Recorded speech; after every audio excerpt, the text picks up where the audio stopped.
struggle with measuring for your card projects? Making beautiful cards does not require detailed measurements. Today I want to share with you a few tips for making beautiful cards without worrying about those precise measurements. Let me share them with you. The first tip I want to share with you has to do with cutting designer paper for your cards. You can make beautiful cards using just different sizes of designer paper with some kind of sentiment stamped on or a tag added over the top. So when you are cutting your designer paper to get different size pieces for your cards, keep in mind you do not have to measure.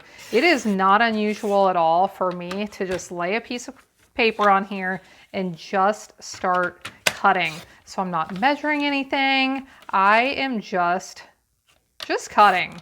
And once I get several different sizes and shapes, what I do is just lay these onto card fronts and start deciding what I want them to look like, which pieces and parts I want to go together. Now, you can use a few different designer paper pieces here to get some different colors and patterns.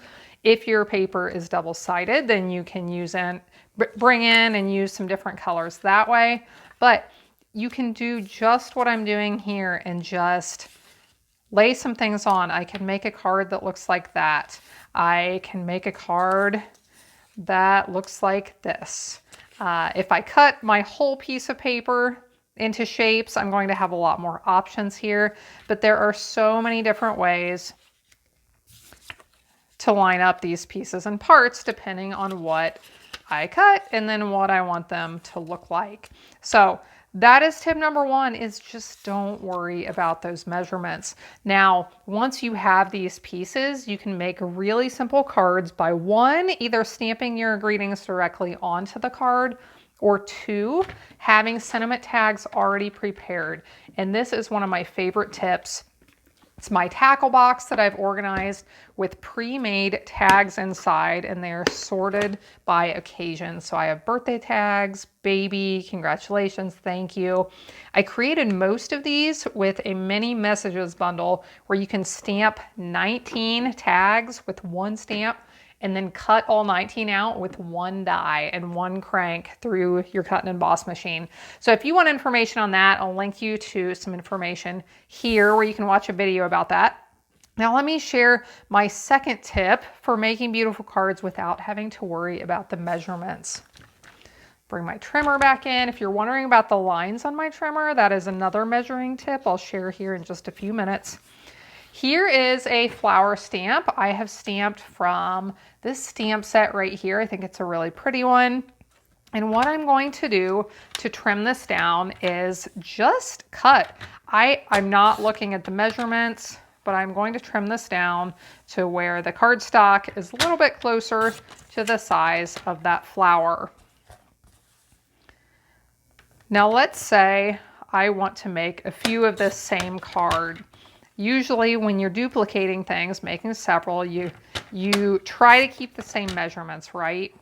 So here's what you can do without having to worry about the actual measurements, is use a Post-it note, or you could use those little tabs, the little sign here, tabs or stickers, anything like this that will stick. You could use washi tape and lay it on there where that measurement is. Now on my other side, it is just a little bit farther, so I can use another tag, or since I have a Post-it note here, I'll just make a little mark with my pen.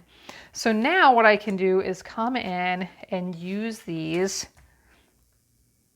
So I'll cut that wider measurement first here. Use those marks to create more of these.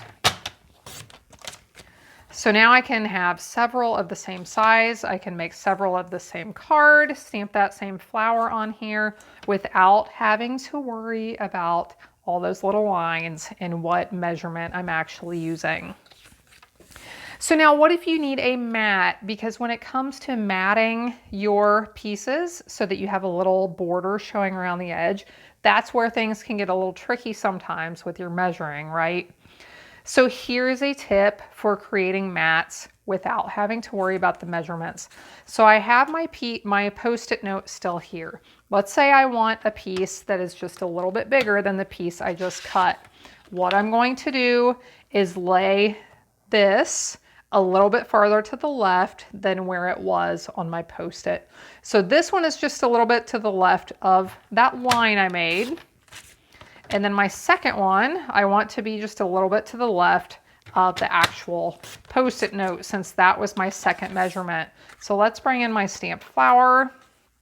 And look, I didn't worry about measurements one bit, but I have a mat that works perfectly with this flower. Now, what if you cut your mat first and you want to cut a smaller piece? All you need to do is line up your cardstock a little bit to the right of where you started. So this one is just a little bit to the right of that little mark I made. My second one, I'll put a little bit to the right of the edge of the Post-it. And this one should fit directly on top of this piece. Okay, now of course I wouldn't want to cover up my stamped flower, but let's say you cut your mat first and you want to put some designer paper on top, or you want to put your stamped image on top. This is a way to cut a mat a little bit smaller than what you had the first time, okay? So Post-its, little tabs, washi tape up here at the top can really be a lifesaver if you don't want to worry too much about those precise measurements. Now, if you're wondering about the lines on my trimmer, I have created these lines to make it easy to prepare and cut card bases and card mats that actually fit right on the card itself and take up basically the entire card while leaving some border, an even border around the outside. So if you want to find out more about that, I'm going to link you to a video here where I explain all about that and how you can do this yourself. Now, I'll share a few cards here and another tip on creating cards without measuring.